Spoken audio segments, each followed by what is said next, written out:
Yeah,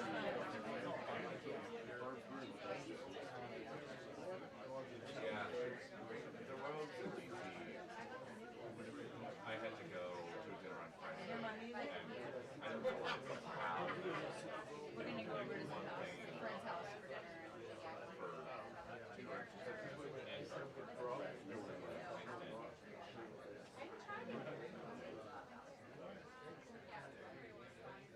I live so, but I live like, I live out in Alexandria, and then I just moved my but yeah, it's good. I love it. I am like trying to be, because I kind of I also that I like so much fun.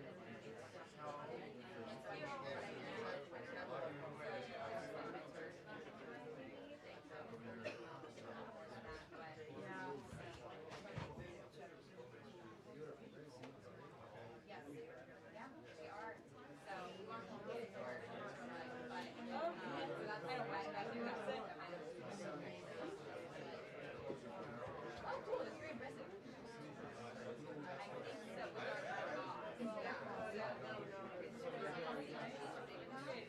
our because like we're trying to get her there, but she's not like that. So I think because it's like but we're working on trying to eventually get her.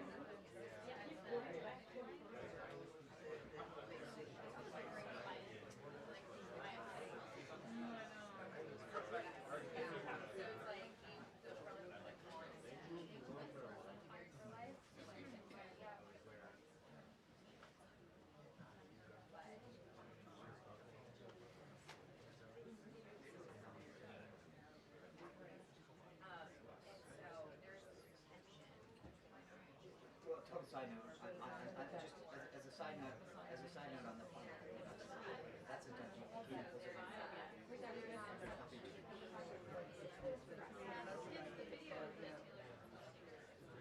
Well, maybe that's what we'll have. So we'll see. It'll be eventually. Yeah. Oh, here goes another Coke.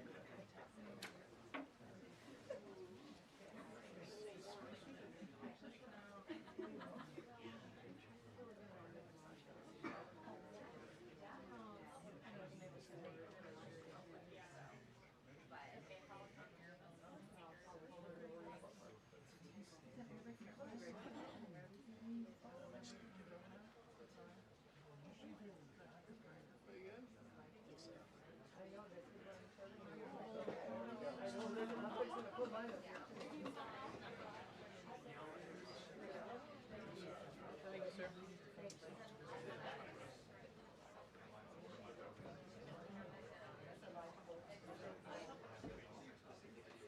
So, to get a hard I feel like that's been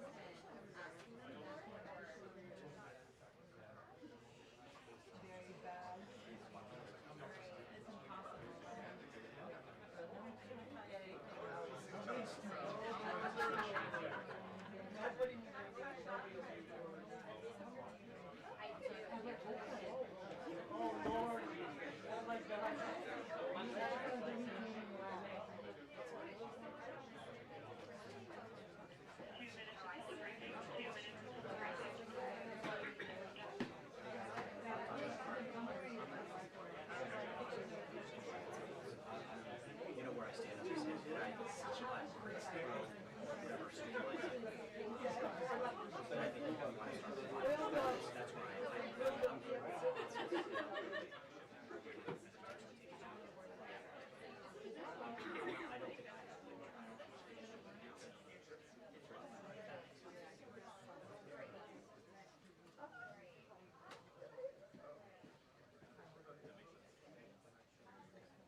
Dan, do you make this election to do that?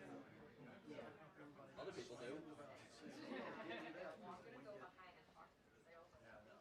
But it's he definitely behind the scenes. A lot of people do. Well, it is. But I'm like, I'll talk to him.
From Rhode Island.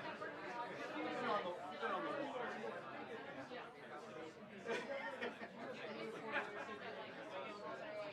Someone took me out sailing one time.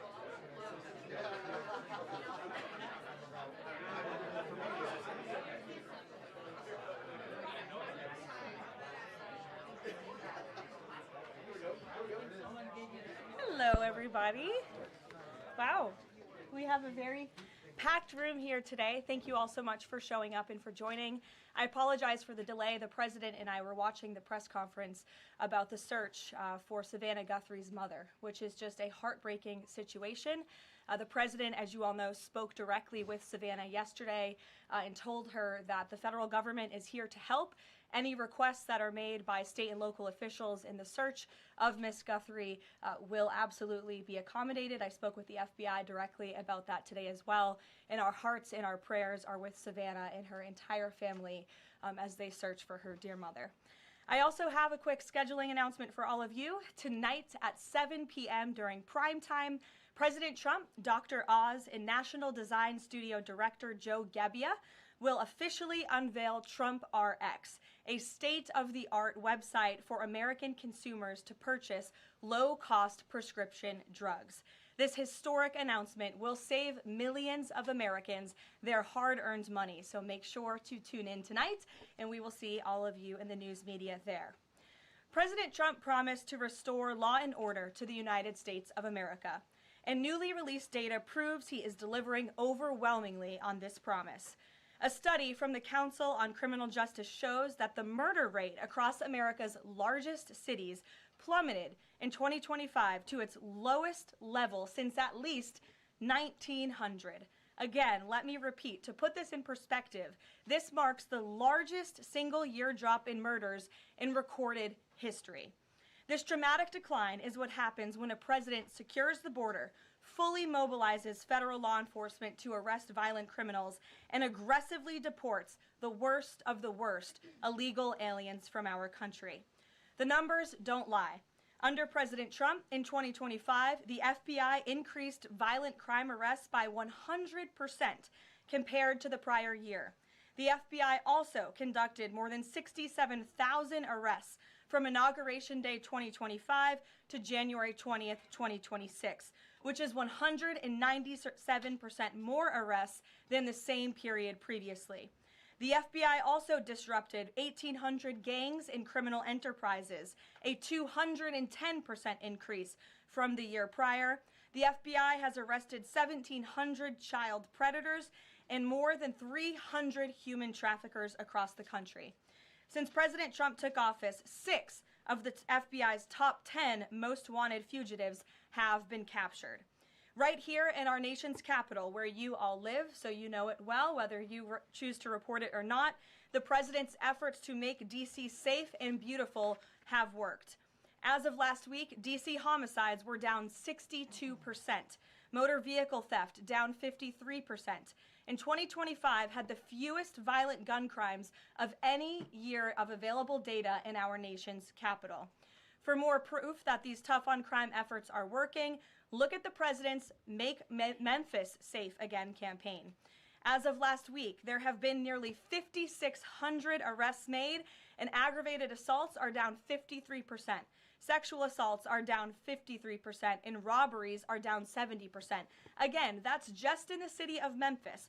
5,600 arrests have taken place because of this president and his Homeland Security Task Force that has surged into Memphis at the request of both the governor and the mayor in that city. A Democrat mayor, I will add.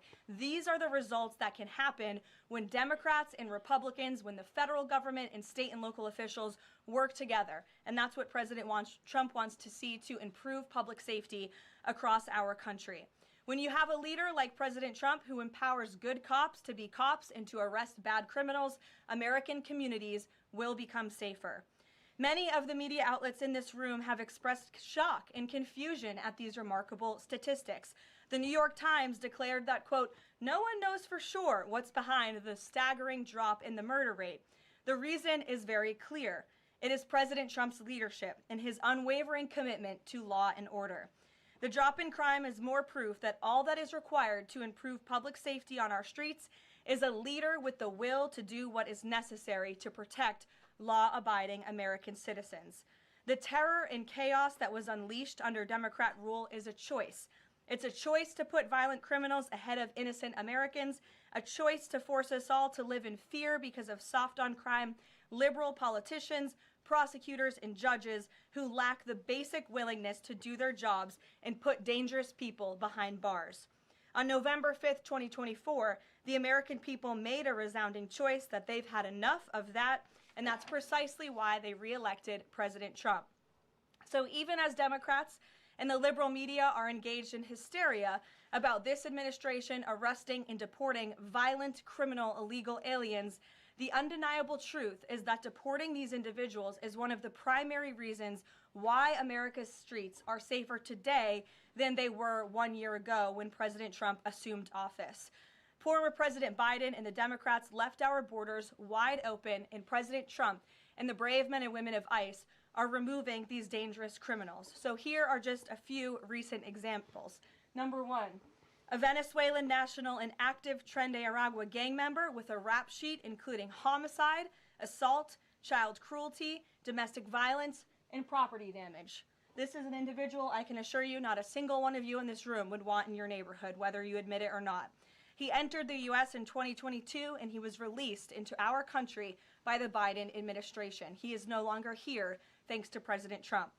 An El Salvadorian national and known MS-13 associate, previously convicted of homicide, conspiracy to commit homicide, and kidnapping, arrested for arson, battery, armed carjacking, and assault. He entered illegally in 2016, was released by the Obama administration, and ICE just arrested him on January 8th, 2026. This example shows you how many criminal illegal aliens have been roaming American streets freely because of a lack of attention to this matter from the previous administration, and President Trump is cleaning up their mess.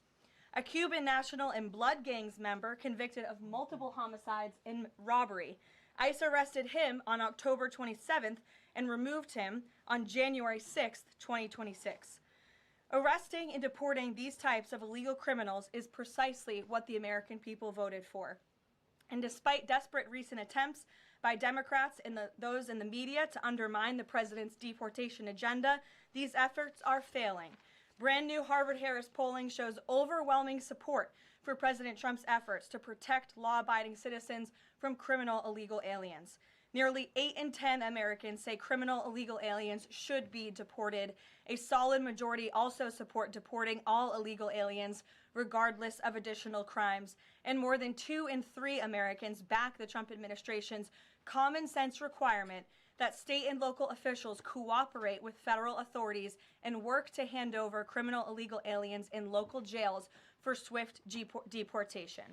Finally, to prevent another invasion of millions of illegal aliens from happening again, President Trump and Secretary Noem delivered the most secure border in American history. 0 illegal aliens were released into our homeland over the past 9 months. This is a truly remarkable achievement. Again, 0 illegal aliens released into the country in 9 months. This is staggering, and it deserves more attention from all of you.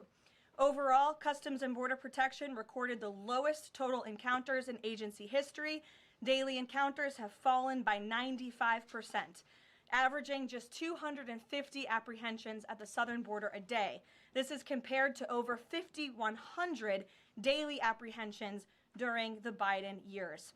It's a night and day difference because we finally have a president who enforces the law and lets our law enforcement do their noble jobs of protecting our homeland.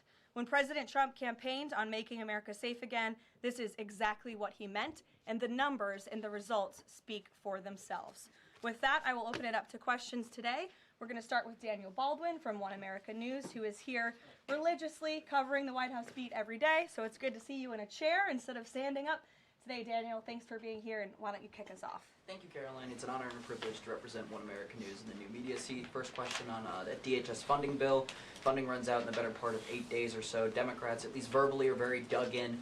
What does the White House believe their end goal is when it comes to this funding fight, when it comes to immigration policy at large? What is their end goal when they're dug in a position like this at this point in time? Well, the president has 2 end goals. One is to obviously keep the government funded and open, and that includes the Department of Homeland Security, which does not just touch upon ICE and Border Patrol, but also FEMA, the United States Coast Guard, the United States Secret Service. These are brave public servants who work to protect our homeland. The president wants these individuals to get paid. Secondly, when it comes to any discussions about immigration policy, the president is never going to waver in his commitment to allow immigration enforcement efforts in this country and to support ICE and Border Patrol and the deportation of illegal alien criminals. I know Senator Schumer and Leader Jeffries sent over a very long list of demands, some of which the administration is willing to discuss. Others don't seem like they are grounded in any common sense, and they are non-starters for this administration. But we're not going to negotiate policy from the podium. I'm going to allow the president to do that, and any final decisions that are made will be made ultimately by him. But rest assured, he is never going to allow law enforcement in the jobs that they do, the important jobs that they do, to be undermined. And secondly, Caroline, the Department of Homeland Security put out a tweet a better part of an hour ago alleging that an illegal alien was involved in a major car wreck in Indiana, killing 4 people, and they allege that the suspect in question came in under the CBP-1 app under the Biden administration and received a commercial driver's license from the state of Pennsylvania. What is the White House's reaction to a situation like this, and what is the White House doing to crack down on cases like this where illegal aliens are obtaining commercial driver's licenses? Yes, this is another abhorrent example of the border crisis over the past 4 years, and it again exemplifies why the administration must continue and will always continue to fully back and support ICE and Border Patrol and law enforcement in their removal of illegal alien criminals from our country. For those who don't know, and all of you should report on it, 4 Americans were tragically killed and lost their lives this week yet again from an illegal alien, an individual who was paroled into the country by the Biden administration using the CBP-1 app, which they created like it was a magic pass for Disneyland. That's not how immigration in this country should work.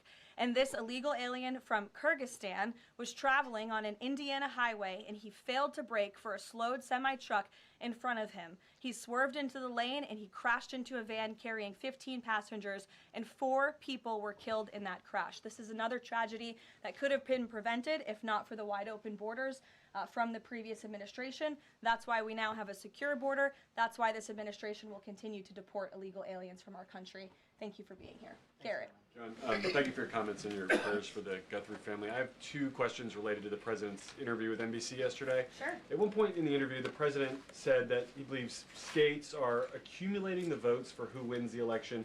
He says if they, meaning the states, can't do it honestly and can't be done properly and timely, then something else has to happen.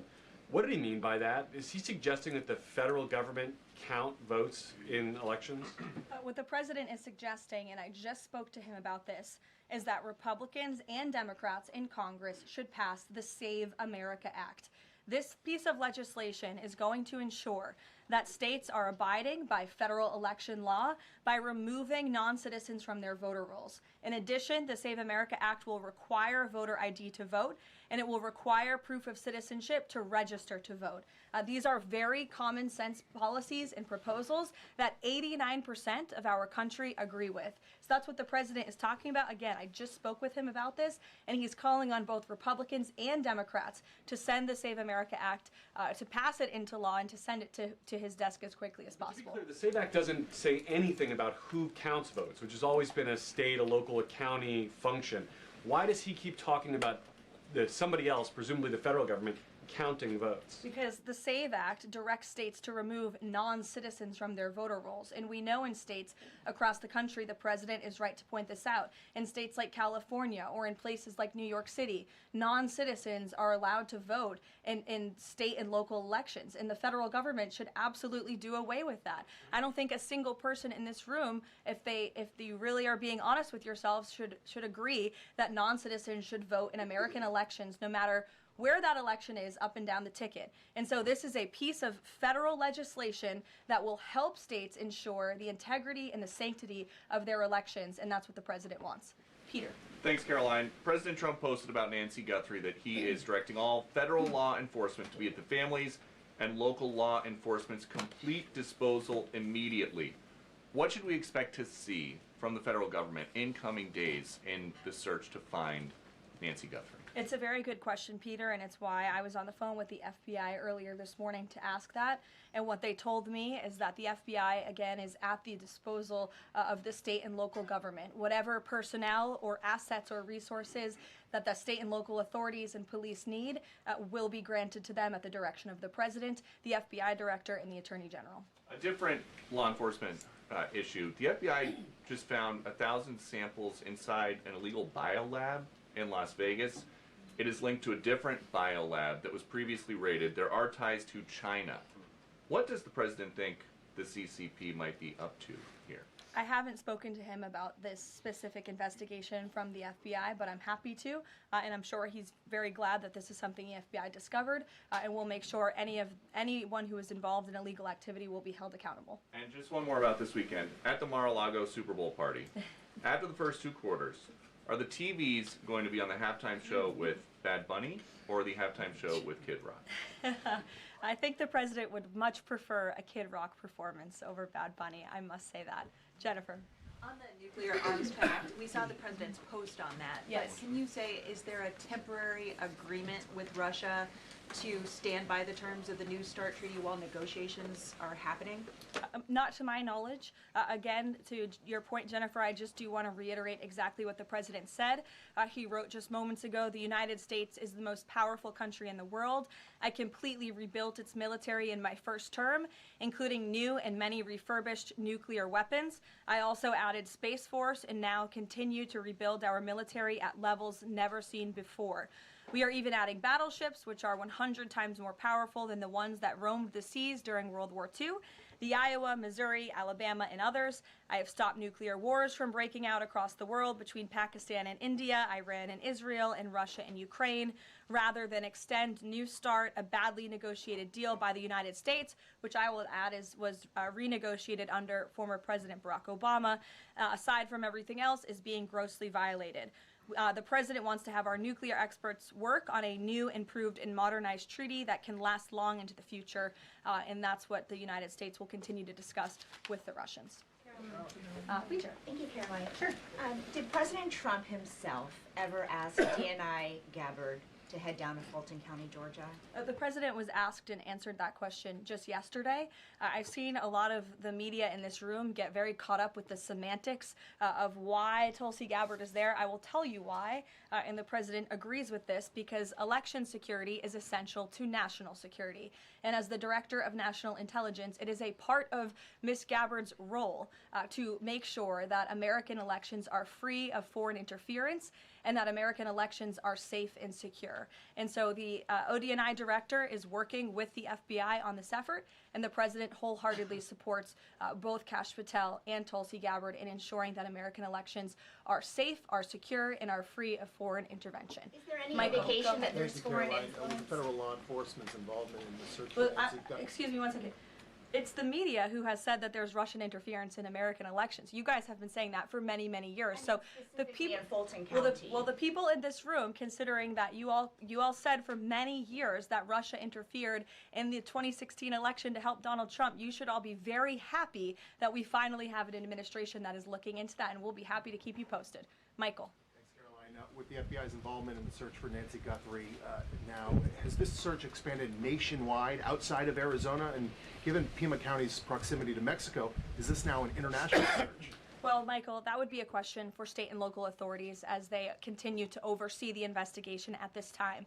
Again, the federal government and the FBI have offered any and all resources, but the state and local authorities are still leading the investigation, so I would direct you to them. I'm certainly not in a position to talk about it. One other question, Caroline. Sure. Friday's talks with Iran, they were originally supposed to take place in Turkey. They've now been moved to Oman. Can you tell us the reason for that move? Look, the president, diplomacy is always his first option when it comes to dealing with countries all around the world, whether it's our allies or our adversaries. And so Special Envoy Witkoff and Jared Kushner will be traveling to Oman for those talks tomorrow, and we will see what comes of those. The president is standing by for an update from them. Sure, in the pink. Thank you, Caroline. Cuban leader Miguel Diaz-Canel said today that Cuba would be willing to engage in dialogue with the United States only without pressure, without preconditions, on equal footing and with respect for sovereignty. But his government is denying what President Trump said, that they are already holding talks. How would you respond to that? I think the fact that the Cuban government is on its last leg and its country is about to collapse, they should be wise in their statements directed towards the President of the United States. But as I just reiterated, the President is always willing to engage in diplomacy, and I believe that's something that is taking place, in fact, with the Cuban government. Yeah, thank you, Caroline. So the Office of Personnel Management released a final rule today that makes it easier to fire government employees who are not doing their job, basically. Does the President believe that there are people in his government still that are not following his agenda? That's a good question. I have not asked him about that. I mean, look, it's a very big government, right? There are thousands of people who work for the federal government here in Washington, D.C.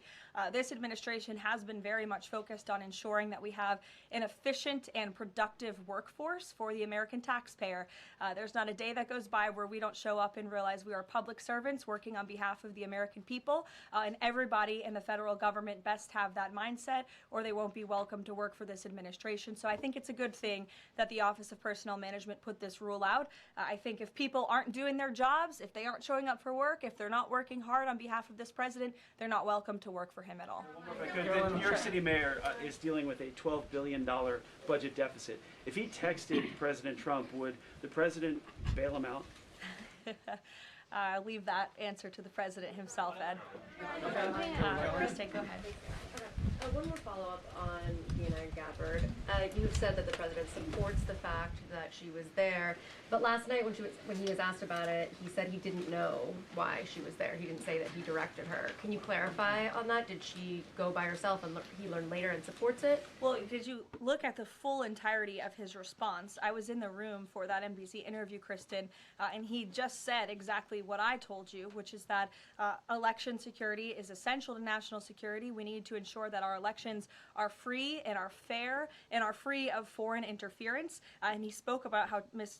Tulsi Gabbard is involved in that effort. So you're taking like the first 3 words that he said to one question and not looking at his entire response. Follow up on what you said about foreign interference. You talked about 2016 and Russian interference, but what we've learned from these Georgia officials is what was seized by the FBI were ballots from 2020 in this Fulton County Election Center. Do you have any evidence that there was international interference in the 2020 election in this election center? What I do have evidence of, and what the media seems to be undermining, is why Tulsi Gabbard is there in the first place. And I would point you again to federal law that clearly assigns the DNI and the office with the statutory responsibility to lead counter intel matters related to election security.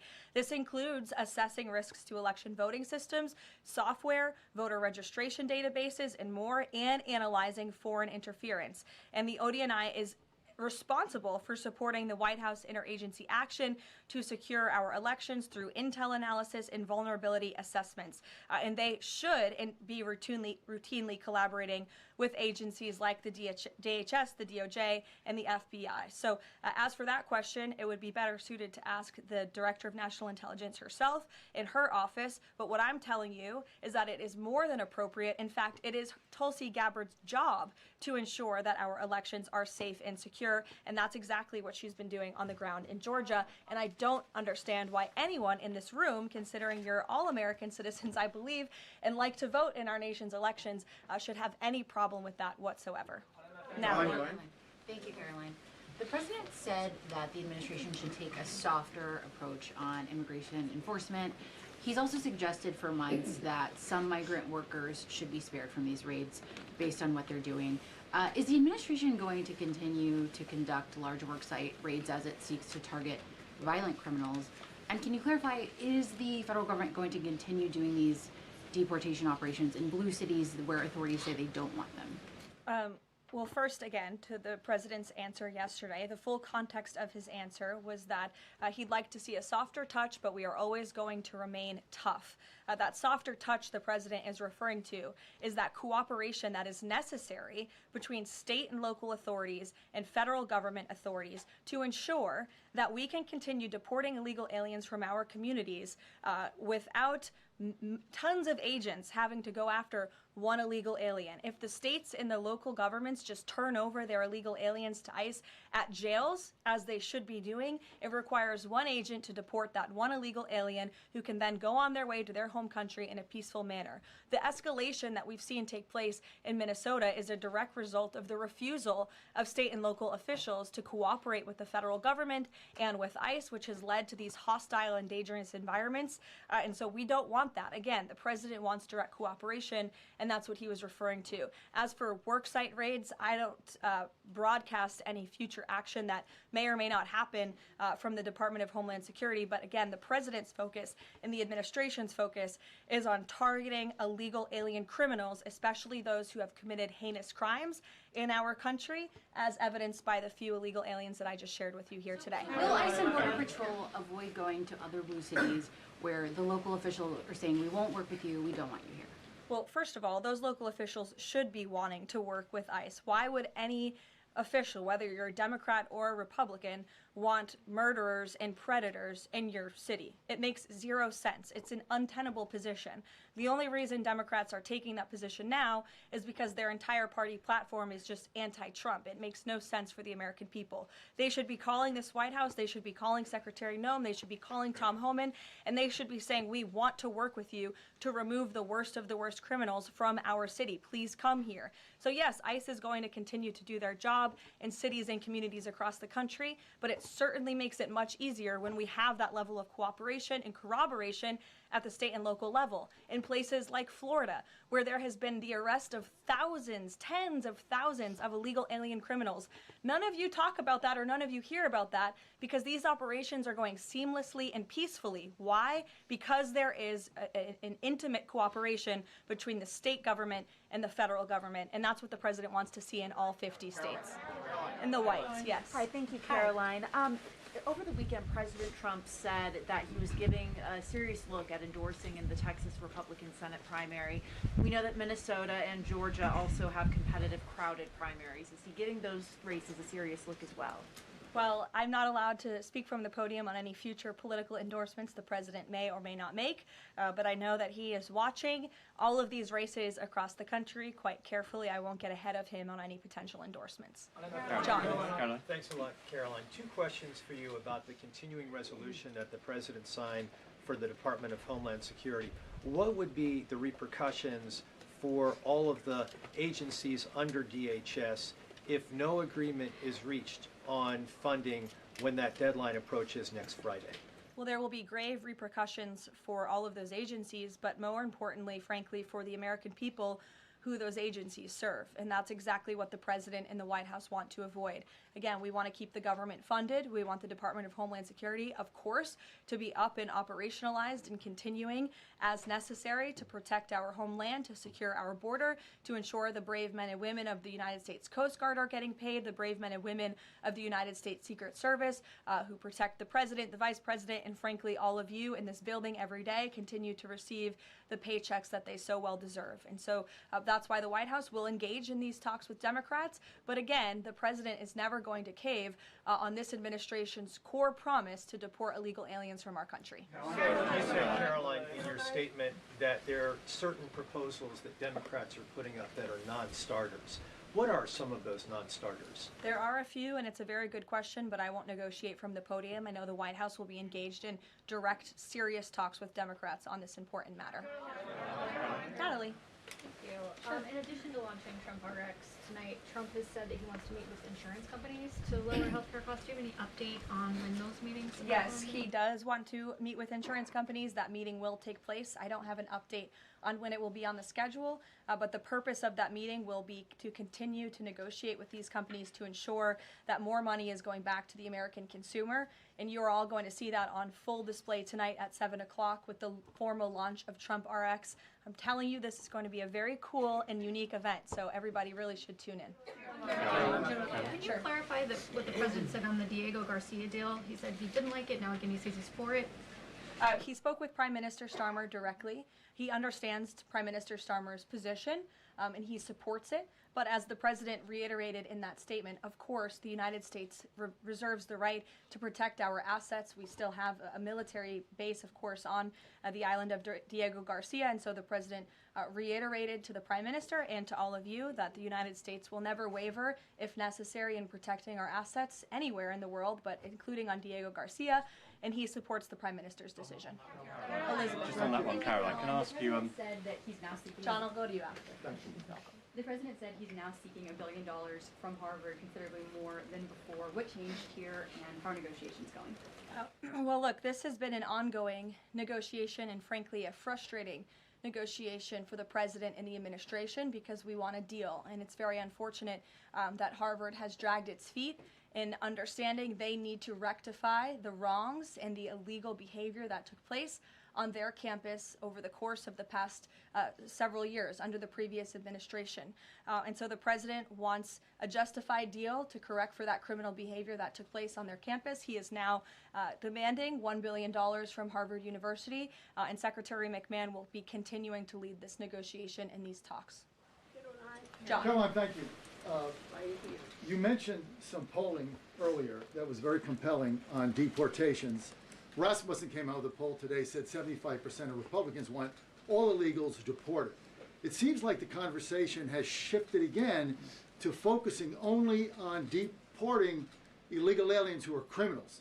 Is the President still committed to deportations of the 20 million illegals that came here under Joe Biden, or are you starting to cede that back? Yes, and the President has always been committed to that, John. But we must prioritize, and the prioritization is on those tens of thousands of convicted criminals whom we know are still roaming our streets. ICE and Border Patrol and DHS have done a phenomenal job of removing tens of thousands of them. Actually, nearly 1 million people have been deported from our country over the past year, 2 million additional self-deportations, so nearly 3 million people have left the United States. But again, as you pointed out rightfully, Joe Biden and the Democrats allowed approximately 20 million people into our country illegally. So yes, of course, the President is committed to ensuring that America is and always will be a nation of laws. Thank you, Caroline. Steve Bannon recently said, quote, "We're going to have ICE surround the polls come November." Is that something that the President is considering? That's not something I've ever heard the President consider, no. Can you guarantee to the American public that ICE will not be around polling locations or voting locations in November? I can't guarantee that an ICE agent won't be around a polling location in November. I mean, that's frankly a very silly hypothetical question. But what I can tell you is I haven't heard the president discuss any formal plans to put ICE outside of polling locations. It's a disingenuous question. Caroline, I had two questions regarding the DHS. The first one is, one of the Democrats' main demands for DHS funding was to demask ICE agents. Is this something that the president is even considering? Again, this is one of the specific points in the letter that went out by Senate Majority Leader Schumer and Hakeem Jeffries. I won't negotiate the individual points from the podium, but it is obviously something the White House will be discussing with lawmakers on Capitol Hill in the coming days. Is the administration concerned that the shakeup that we're seeing of DHS activity in Minneapolis could potentially embolden different obstructionist protesters around the country, as they now have a playbook on how to get ICE out of their cities? No, because what you saw yesterday with the drawdown of 700 agents only occurred because the condition that the President of the United States set for local states, local counties to turn over illegal aliens to ICE has been met. The vast majority of counties, nearly every single county now in Minnesota, has made an agreement to notify ICE when they are releasing an illegal criminal from their jail. This is a huge win for the administration. Again, it's a condition the president set out and has been met thanks to the tireless efforts of Mr. Homan. And as for the left-wing agitators who have been illegally obstructing ICE's immigration efforts, we are not letting that behavior go unnoticed or unpunished. In fact, just today, the Department of Homeland Security arrested this individual. He is a self-proclaimed Antifa member who has been threatening, doxing, harassing ICE. He called for the murder of federal law enforcement officers. He encouraged bloodshed in the streets of Minnesota. He proudly acclaimed affiliation with the domestic terrorist organization Antifa. And the Department of Justice, thanks to the great work of HSI and the FBI, was able to locate and arrest this individual today. So we are committed to enforcing our immigration laws. We want that level of cooperation from state and local officials. And if people are illegally obstructing our federal law enforcement operations, if they are targeting, doxing, harassing, and vilifying ICE agents, they are going to be held accountable, like this individual here, who again is a self-proclaimed member of Antifa. He is a domestic terrorist, and he will be held accountable in the United States. Caroline, just to follow up on Garrett's earlier question, I mean, you've talked a lot about the SAVE Act. I know you spoke with the president about it before you came out here.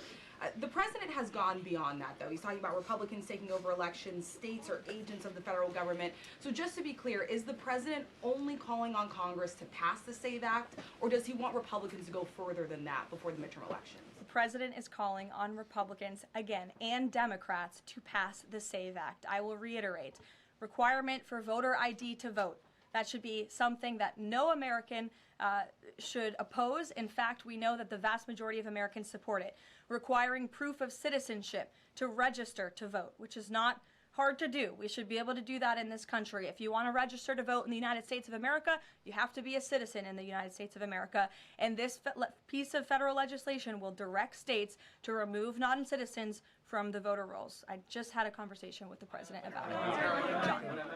Thank you, Caroline. I have two questions. Tariffs on South Korea. As you know, President Trump recently mentioned increasing tariffs on South Korea. When will the 25% tariffs increasing on South Korea begin? Secondly, what impact will this have on national security? Sure. I don't have a timeline for you on that, but I will make sure that our trade team here at the White House gets you an answer swiftly and promptly. John.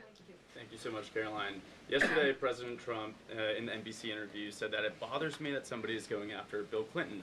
That somebody is the House Oversight Chairman, James Comer, a Republican. Why is the president bothered that they're investigating Bill Clinton and his Epstein ties? Look, I think that the president has respect for the former president of the United States, Bill Clinton. He said yesterday himself they've shared a good relationship, and that's what he was reiterating in that NBC interview. Caroline. Go ahead. Caroline, can you tell us a little bit about the agenda for tomorrow's talks with the Iranians? What will be the focus of the discussions? diplomacy moving forward, the president has obviously been quite clear in his demands of the Iranian regime. Zero nuclear capability is something he's been very explicit about, and he wants to see if a deal can be struck. And while these negotiations are taking place, I would remind the Iranian regime that the president has many options at his disposal, aside from diplomacy, as the commander-in-chief of the most powerful military in the history of the world. Take one. Washington Examiner, go ahead. Lynchburg County, Virginia is their local law enforcement is defying the blue government's demand that they no longer cooperate with ICE. There's a lot of red counties that are thumbing their nose at the blue government, blue states leadership, telling them not to cooperate with ICE. Will this administration support those counties in any way? Support them either through legal help or? Absolutely. And if there is a county in this country, whether it's red or blue, that seeks to cooperate with the federal government to remove violent, illegal criminal aliens from their communities, this administration is here to help. You've heard the calls from the president himself on asking Democrats and Republicans across the country to call on the Trump administration to work with them, not against them, in the matter of public safety and securing our homeland. Thank you all very much. You'll hear directly from the president tonight at 7 o'clock, and I hope everybody has a good weekend. Happy Super Bowl weekend. The president has wisely chosen not to make a prediction in Sunday night's game, but as a native girl from New Hampshire, go Patriots. Thank you, guys.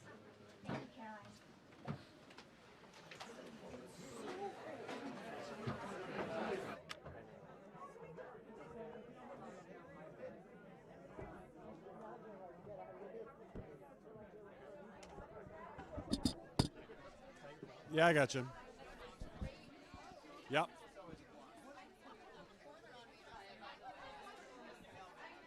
Did I sound stupid? Don't flatter me too much. Go straight to my head. I don't want to steal it from you. I never know when they're too close, and it's well. First she was like in the pink. I was like.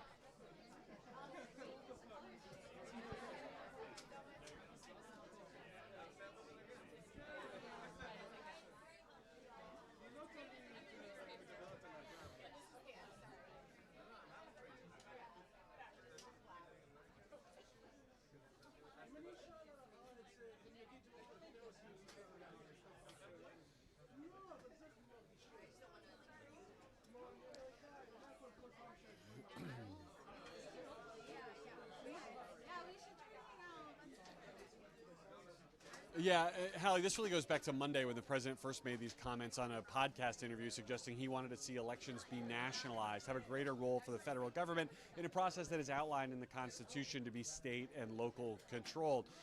Allies on Capitol Hill were quick to say that what he really meant was this, referring to this SAVE Act, a piece of legislation that deals with voter registration meant to keep undocumented immigrants from registering to vote in federal elections, something that's already illegal for them to do. Then when the president was asked about it subsequently in the Oval Office and again by Tom in our interview yesterday, he went back to his original talking point, suggesting that the federal government needs to take a bigger role in these elections if they can't, in his view, be conducted fairly, and seemed to suggest that it should be the feds counting votes.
Hi, if I can have everyone's attention for a moment. I'd like to thank everyone for coming out today. I know on a rainy day it's a little tougher to get out, but it is great to be in beautiful Palm Beach, and thank you so much for letting us use this facility. It is beautiful here. The Governor and First Lady will be arriving shortly. I ask everyone to silence your cell phones, anything that can ring, make noise during the press conference. After, if he is open to it, there will be questions from the media. Please no questions from the audience, and I thank all of you for being here today. Thank you so much.